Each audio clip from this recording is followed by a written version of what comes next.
Alors, dans ce premier cours du module communication, nous allons essayer de parler de la communication et surtout, nous allons essayer d'expliquer qu'est-ce que la communication.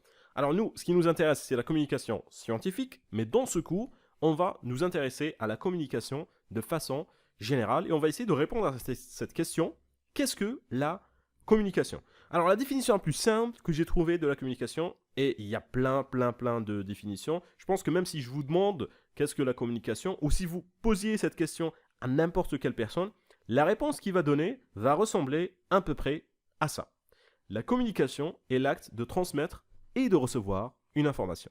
Je pense que ça, c'est la définition que tout le monde peut comprendre. La communication est tout simplement l'acte de transmettre et de recevoir l'information. Et le mot-clé ici, c'est transmettre.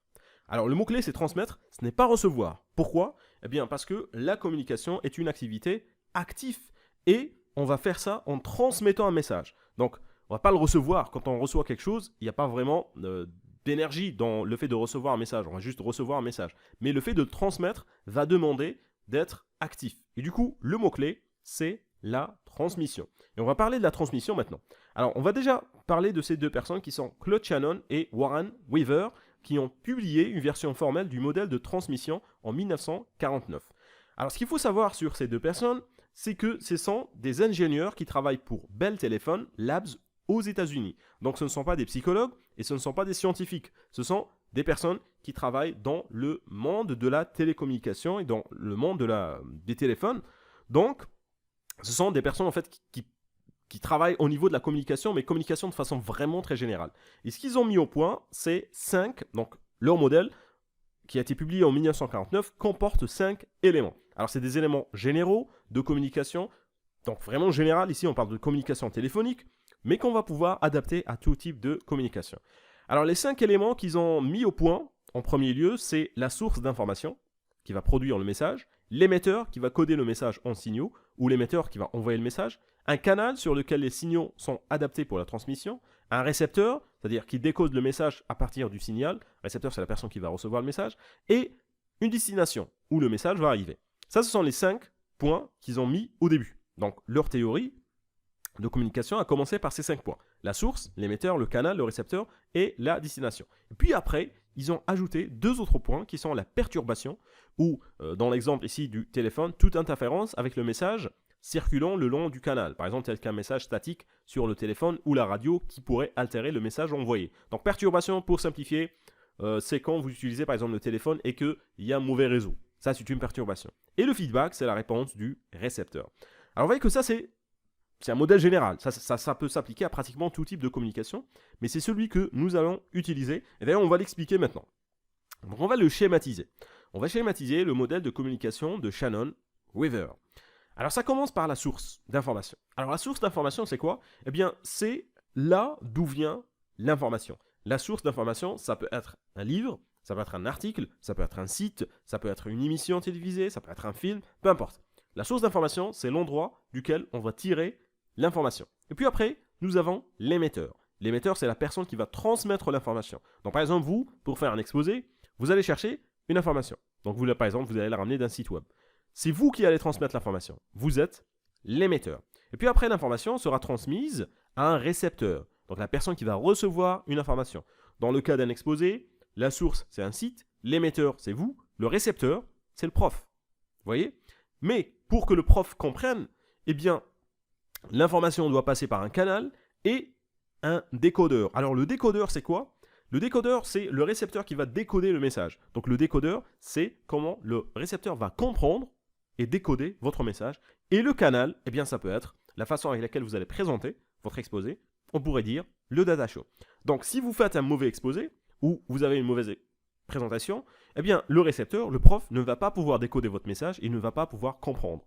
Même chose ici, dans ce cours-là. D'ailleurs, on va prendre des exemples plus détaillés quand on va avancer. Mais ce qui peut se produire entre l'émetteur et le récepteur, donc ce qui peut causer un problème dans le fait de décoder le message, c'est les perturbations. Alors on va passer aux perturbations avant, puis après on reviendra au feedback. C'est les perturbations. Donc par exemple, si vous devez faire une présentation avec un data show et qu'il y a une coupure d'électricité.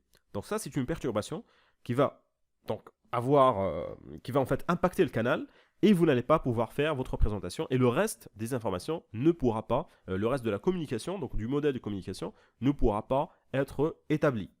Et le feedback, c'est la réponse que va donner le récepteur. Donc si on reste dans l'exemple de l'exposé, vous avez pris des informations d'un site, vous allez les transmettre grâce à un data show, le canal. Le prof, eh bien, il va les décoder, il va essayer de les comprendre, il va les recevoir et il va vous faire un feedback. Donc il va vous dire est-ce que vous avez bien fait ou il va vous poser des questions. Donc on va prendre des exemples encore plus généraux et on va prendre l'exemple du téléphone, une communication téléphonique. Donc vous appelez quelqu'un au téléphone. La source de l'information ici, c'est vous. Parce que c'est vous qui allez appeler la personne. C'est vous qui allez transmettre le message. L'émetteur, dans ce cas-là, ça va changer. L'émetteur, c'est le téléphone que vous allez utiliser. Donc, vous allez utiliser un téléphone pour transmettre l'information. Le téléphone, il ne va pas appeler par lui-même. Donc, le téléphone n'est pas une source d'information. C'est vous qui êtes la source. L'émetteur ici que vous allez utiliser, c'est le téléphone. Le canal, c'est le réseau qui peut être perturbé par des problèmes de réseau. Donc, par exemple, à l'université, nous avons souvent des problèmes de réseau. Donc, vous ne pouvez pas faire un appel en utilisant le canal donc de réseau parce qu'il y a une perturbation. Le décodeur, donc ici le récepteur, ça va être la personne que vous allez appeler. Le décodeur, c'est son téléphone. La personne ne peut pas recevoir votre appel téléphonique s'il n'a pas de téléphone. Donc si vous appelez une personne qui n'a pas de téléphone, déjà vous n'allez pas pouvoir le faire, mais deuxièmement, ça ne va pas sonner. Donc tout ça, ça peut se produire, mais à ce niveau-là, ça va bloquer. Donc le décodeur, c'est le téléphone que va utiliser donc la personne que vous êtes en train d'appeler, et son feedback, c'est s'il va répondre ou pas. Et s'il va répondre, qu'est-ce qu'il va vous dire? Donc on reprend, si on parle de téléphone, la source, c'est vous, l'émetteur, c'est le téléphone que vous allez utiliser, le canal, c'est-à-dire comment est-ce que le message va être transmis, ça va être le réseau, le décodeur, eh bien c'est le téléphone de l'autre personne, elle doit avoir un téléphone, sinon le message ne va pas passer, le récepteur, c'est l'autre personne, et le feedback, c'est comment est-ce qu'elle va répondre, et les perturbations peuvent être les problèmes de réseau. Prenons un exemple plus simple. Une conversation. Vous êtes avec une personne et vous êtes en train de lui parler. Ici, la source de l'information, alors on pourrait dire, si on vient ici, la source de l'information, c'était vous. On pourrait dire ici que la source d'information, c'est aussi vous. Et que c'est vous l'émetteur. Mais on va donner plus de détails. Ici, dans une conversation, la source d'information, ça pourrait être votre cerveau. C'est une idée que vous avez eue. Donc ça peut être votre cerveau, une idée que vous avez eue. Ça peut être, comme je l'ai expliqué, un livre, ça peut être un article, ça peut être un mémoire, ça peut être une leçon, peu importe. Donc la source, elle vient de vous, ou elle vient de quelque chose d'autre. L'émetteur, dans ce cas-là, c'est vous. C'est vous qui allez transmettre le message. Vous êtes en train de parler. Donc, c'est une conversation. Là, on n'a pas besoin de téléphone. Le décodeur, donc comment est-ce que le récepteur va pouvoir décoder le message? Eh bien, grâce à son cerveau. Mais le canal, c'est quoi? Eh bien, c'est la parole. Okay, le canal, c'est la parole. Vous êtes en train de lui parler. C'est vous qui émettez le message. Donc, vous parlez à cette personne en utilisant votre voix. Okay, donc, c'est une communication verbale. Vous utilisez votre voix. Le décodeur, comment est-ce que cette personne va décoder le message? Eh bien, elle a besoin d'utiliser son propre cerveau pour comprendre ce que vous êtes en train de lui dire, pour enfin recevoir le message. Par exemple, si je prends ce concept-là et que j'essaye de l'expliquer à des étudiants qui sont à l'école primaire, eh bien, la source, elle est là, l'émetteur, il est là, le canal, il est là. Par contre, le décodeur, ça va pas marcher. Ils vont pas comprendre ce que je suis en train de leur dire. Vous ne pouvez pas expliquer un truc complexe comme par exemple l'ADN, l'ARN, la traduction ou des concepts biologiques à un enfant qui a 8 ans, le récepteur, parce qu'il ne va pas pouvoir décoder le message. Et le décodeur, eh bien, il dépend de l'émetteur. Tout à l'heure, on a dit, on a utilisé un téléphone pour envoyer un message. Ah ben, la personne a besoin d'avoir un téléphone. Ici, la source, c'est l'information, elle vient de votre cerveau, eh bien, la personne, elle doit pouvoir comprendre. Si par exemple, j'étais en train de parler en anglais, vous devez comprendre l'anglais pour savoir ce que je suis en train de dire. Et la perturbation, eh ben, ça peut être le bruit extérieur, ça peut être le fait que j'ai des difficultés à parler, donc il y a plein de choses qui peuvent perturber la transmission du message. Par exemple, si lors d'une discussion, il y a beaucoup de bruit, eh bien, le récepteur ne va pas pouvoir comprendre mon message, il ne va pas pouvoir le décoder. Et puis après, le feedback, c'est la réponse qu'il va me donner en réponse à ce que je lui ai dit. Prenons un exemple beaucoup plus concret, le cours en EAD. Donc, en ce moment, on est en train de faire un cours en EAD. C'est une communication. C'est une communication qui part de ce principe du modèle de communication de Shannon-Weaver. Alors, nous avons la source ici. C'est qui? C'est moi. C'est moi qui est en train de vous donner l'information. Donc là, je suis en train de vous expliquer la communication. L'émetteur, qu'est-ce que je suis en train d'utiliser pour émettre ce cours-là? Donc à votre avis, qu'est-ce qu'on est en train d'utiliser pour émettre ce cours-là? Bon, je pense que c'est assez clair. Je suis en train d'utiliser mon laptop. Donc L'émetteur, c'est mon laptop. La source, c'est moi. L'émetteur, c'est mon laptop. Alors le canal. Quel est le canal que je suis en train d'utiliser pour vous envoyer ce message-là? Donc dans ce cas-là, je pense que c'est assez simple. Le canal, c'est la connexion. Le canal, c'est la connexion Internet. Donc il y a moi, la source. Il y a l'émetteur, le PC que je suis en train d'utiliser. Et il y a le canal, donc l'Internet, la connexion Internet que je suis en train d'utiliser. Qui peut être perturbé s'il y avait des problèmes de connexion. Pour décoder ce message, eh bien vous avez besoin d'un laptop, vous aussi, ou d'un téléphone. Et vous allez surtout avoir besoin d'un canal qui est la connexion. Si vous n'avez pas de connexion, la communication s'arrête à ce niveau-là. Si vous avez la connexion, eh bien il va falloir décoder le message grâce à un laptop ou un téléphone. Et le récepteur, c'est vous. Vous êtes en train de recevoir le message. Alors il peut être perturbé, comme j'ai expliqué, par des problèmes de connexion. Vous êtes par exemple en train de regarder ce cours en ce moment. Et puis d'un coup, il va y avoir des problèmes de réseau ou de connexion. Eh bien le cours va s'arrêter. Donc il y a eu une perturbation au niveau du canal. Et le feedback, c'est ce que vous allez m'envoyer après en me disant j'ai compris, j'ai pas compris, c'était compliqué, c'était facile, et ça. Voilà, donc ça c'est le modèle de communication Shannon-Weaver. On a la source, la personne qui envoie plutôt d'où vient l'information, l'émetteur, ce qu'on va utiliser pour envoyer l'information, le canal, le décodeur, le récepteur, et enfin le feedback. Maintenant, il y a quelques précisions à avoir pour ce modèle. Donc ça, ce sont les principes de base. L'émetteur, source, plutôt source, émetteur, perturbation, canal, décodeur, récepteur et feedback. Mais il y a quand même des précisions à ajouter. Et la première précision, c'est que la communication n'est pas toujours intentionnelle. Alors le mot-clé ici, c'est intentionnel. Intentionnel, ça veut dire qu'on fait ça de façon intentionnelle, ou on le fait exprès, ou on a envie de le faire. La communication ne se fait pas toujours de cette façon, parce que des fois, on communique sans avoir envie de communiquer. Et d'ailleurs, la non-communication, quand on ne communique pas, c'est une communication. Par exemple, si on était dans une classe et que je vous pose la question « Est-ce que vous avez compris ?» et que vous dites rien, ça veut dire que vous n'avez pas compris.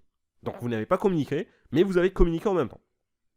Alors, bon, on va lire, la plupart des communications humaines mélangent l'intentionnel et l'involontaire. L'intentionnel, ça veut dire que je le fais exprès. L'involontaire, c'est des choses que je ne fais pas exprès. Donc par exemple, ce que je fais exprès maintenant, intentionnellement, c'est les diapos que j'ai préparés, c'est les explications que j'ai préparées. Par contre, l'involontaire, c'est ma façon de parler, c'est la voix, c'est mon langage du corps. Donc ça, c'est involontaire. Je ne fais pas exprès de parler de cette façon. C'est juste ma façon de parler. Donc nous savons tous que nous communiquons beaucoup sans le savoir à travers le langage du corps, les mouvements des yeux ou le ton de la voix. Donc tout ça, c'est pour dire que la communication n'est pas toujours intentionnelle. Des fois, on va communiquer sans vouloir communiquer. Donc si on revient ici, des fois, on va émettre un message par un canal sans vraiment vouloir l'émettre. Mais la personne va le recevoir. Deuxièmement, c'est l'importance du contexte. Ça veut dire l'importance du contexte de cette communication, de comment tout ça va se produire. Alors le contexte, il va dépendre par exemple de comment le message est envoyé. Un message qui est envoyé par mail, eh bien, il sera très différent d'un message qui va être envoyé vocalement ou en face à face. Donc ils vont avoir des effets différents. Deuxièmement, la réponse au message va différer selon que le message est délivré par un prof, un ami ou un membre de la famille. Donc quand un prof vous dit quelque chose, c'est très différent, le ressenti est très différent et en fait la signification du message sera très différente que si la même information était donnée par un ami ou par un membre de la famille. Et aussi notre état d'esprit. Donc le receveur ici, vous, donc si je reviens ici, le récepteur vous, le message, comment est-ce que vous allez comprendre? Ça dépend de votre état d'esprit. Si vous êtes malade, en regardant ce cours, vous n'allez pas pouvoir bien suivre avec moi. Si vous êtes fatigué, vous n'allez pas pouvoir bien suivre avec moi. Par contre, si vous regardez ce cours, première chose dans la matinée, c'est que vous avez de l'énergie, vous venez tout juste de vous réveiller, donc vous pouvez suivre facilement. Ça, c'est le contexte. Deuxièmement, c'est que la communication n'est pas linéaire. Alors, elle n'est pas linéaire, ça veut dire qu'elle ne va pas suivre des étapes de A à Z. Donc, si je reviens ici, linéaire, ça veut dire qu'elle part de là à là, elle passe par le canal ici et là. Ça, c'est linéaire. Non linéaire, et la communication n'est pas linéaire, ça veut dire qu'elle va sauter d'un point à un autre. Donc, source, émetteur, décodeur, puis émetteur, source, puis feedback, puis récepteur. Donc, la communication n'est pas linéaire, on va expliquer. Donc, l'émetteur envoie activement un message. Donc là, moi, je suis en train de vous envoyer un message.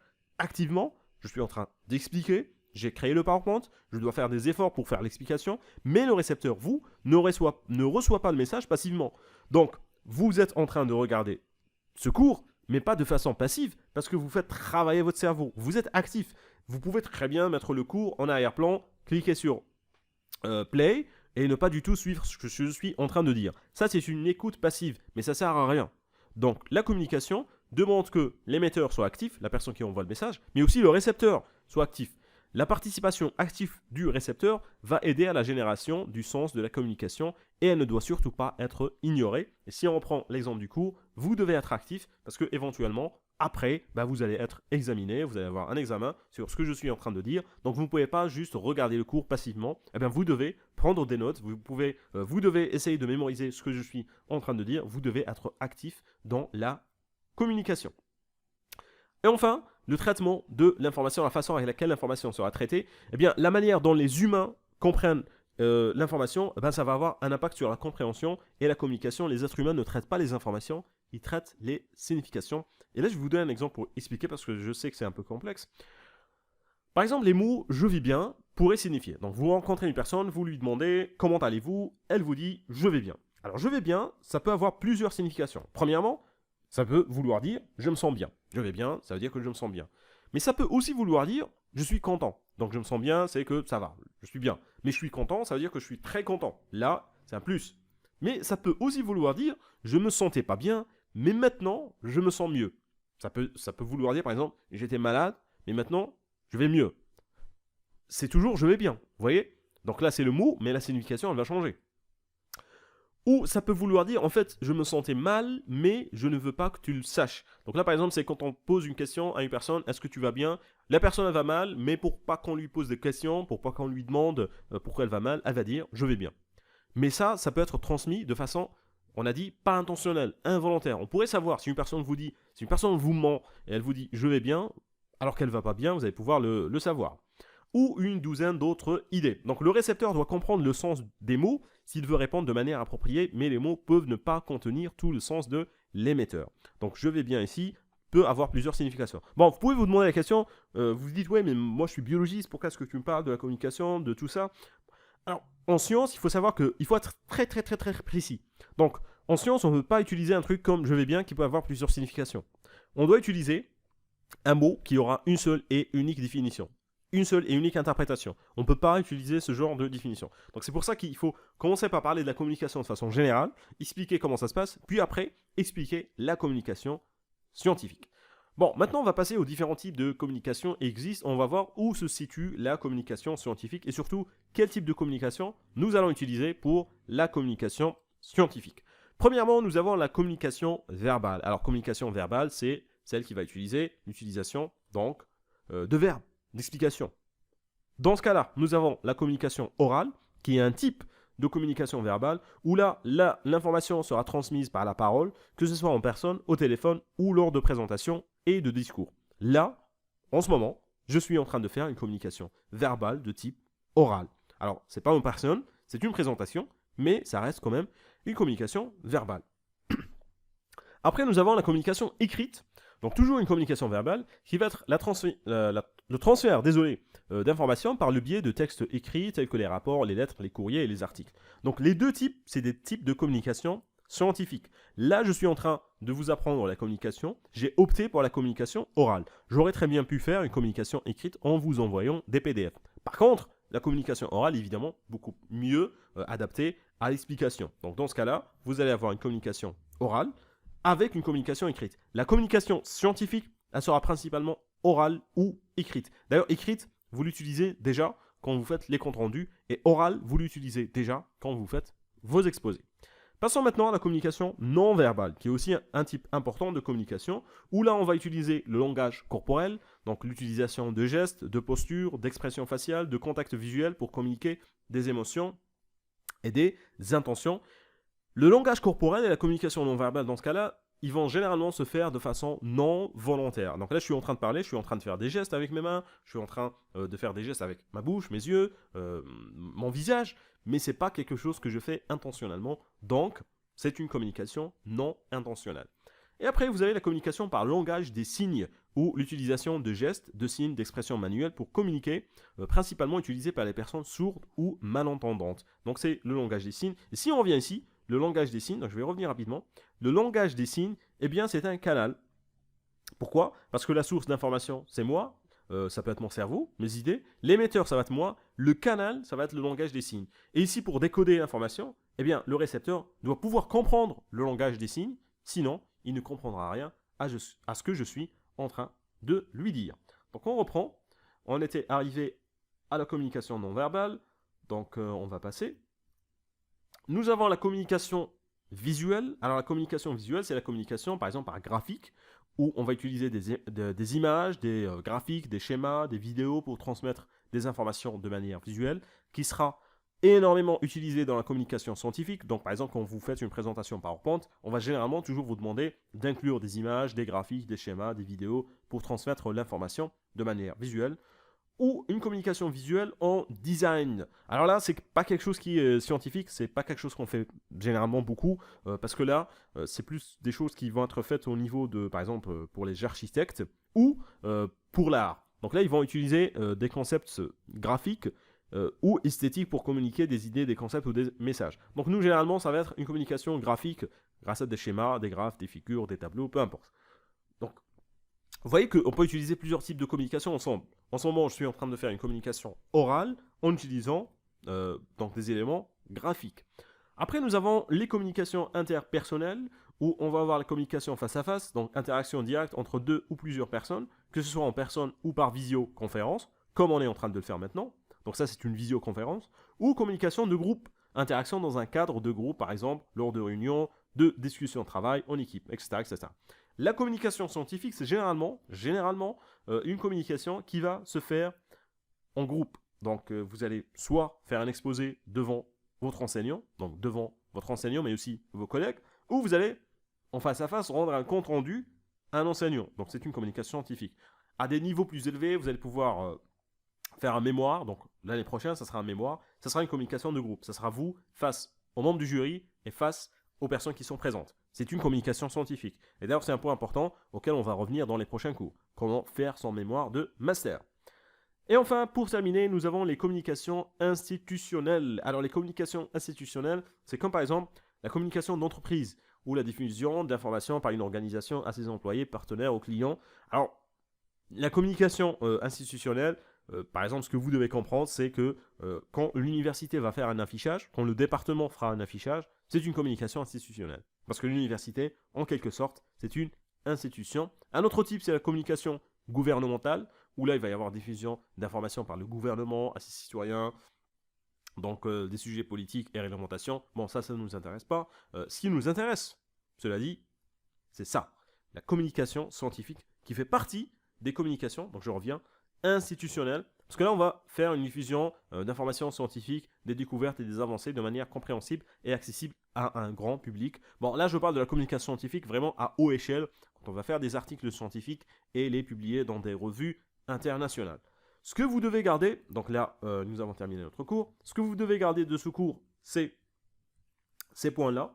Donc les précisions sur le modèle de communication, que la communication n'est pas linéaire, donc elle ne passe pas toujours de l'émetteur au récepteur, mais il y a toujours, on va dire, une interaction entre l'émetteur et le récepteur. L'émetteur va envoyer un message, le récepteur va le recevoir, il va donner un feedback.